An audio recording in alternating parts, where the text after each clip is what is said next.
Good to have you with us on this Tuesday edition of Ed Schultz News and Commentary. The aftermath of the terrorist attack in Paris, of course, is still front and center on a global level. And the doubters are out and about. I remember the days, and I'm sure you do as well, that when we were in Iraq and Bush would hold these press conferences telling us, it's hard work, it's going to take time. And these infamous press conferences that Rumsfeld used to hold where he would interview himself. How long are we going to be there? I don't know. Is it hard work? Yes, it is. Where was all the patience back then for the Republicans? Well, they had plenty of it. We had to be in Iraq. We had to do this. In fact, we even had to do a surge and double down on everything. Was there a lot of opposition for months on end from the Democrats? In the waning years of Iraq, yes, there was. But early on, there was nothing but support for what Bush was doing and how he did it. And that's how we got hoodwinked as a country. We were lied into a war of choice. So where are we with the strategy right now as the critics are out and about saying that President Obama is the problem and he doesn't understand it? You know, I watched Fox News last night. I do about once every 2 months. I watched O'Reilly.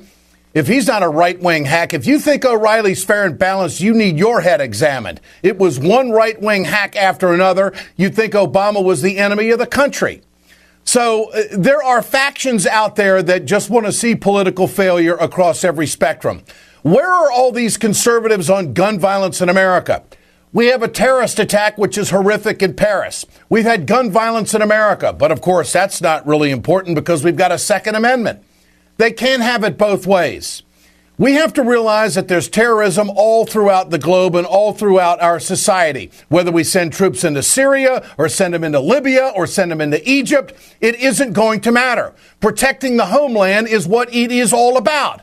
And now the French have figured it out. And now they're going to go on the offensive and go after ISIS.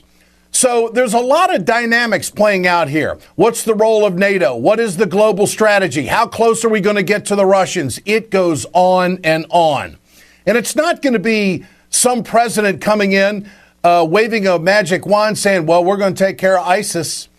And for Lindsey Graham and the rest of these right-wing nut jobs to think that if we make the same mistake all over again and commit hundreds upon thousands of troops into a certain country, that we're not going to be threatened again by terrorism, is a fool's errand. By the way, we don't have the money for any of that shit either.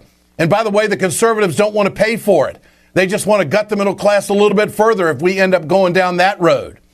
And it's just amazing what it's evolving to. And I thought the president yesterday showed a tremendous amount of strength in his press conference. But let's talk about, for just a moment, where we are. This is Secretary of State John Kerry explaining that what ISIS has done is not the new norm. No, this is not normal. It will not be normal. It will not become normal.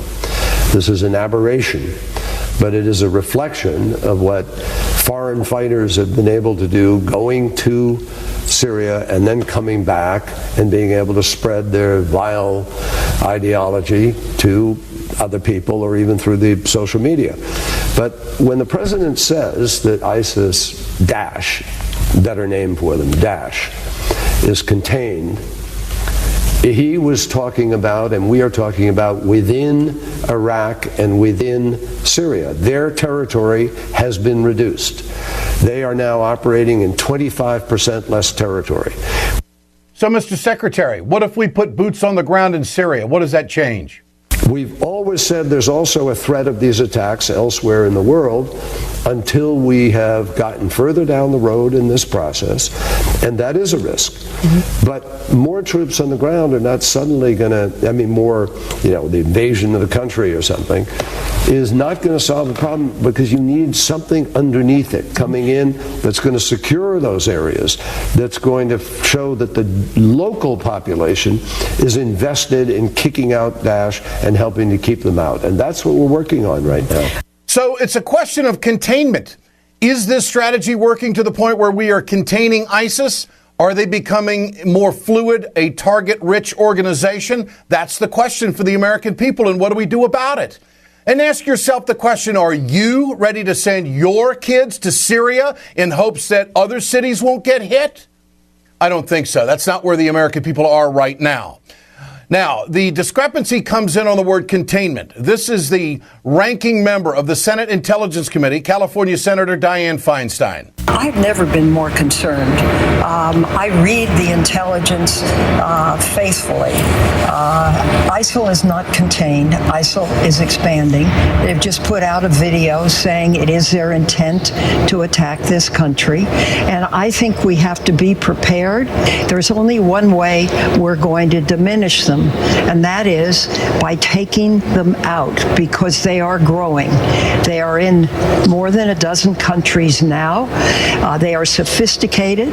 They have apps to communicate on that cannot be pierced, even with a court order. So they have a kind of secret way of being able to conduct operations and operational planning.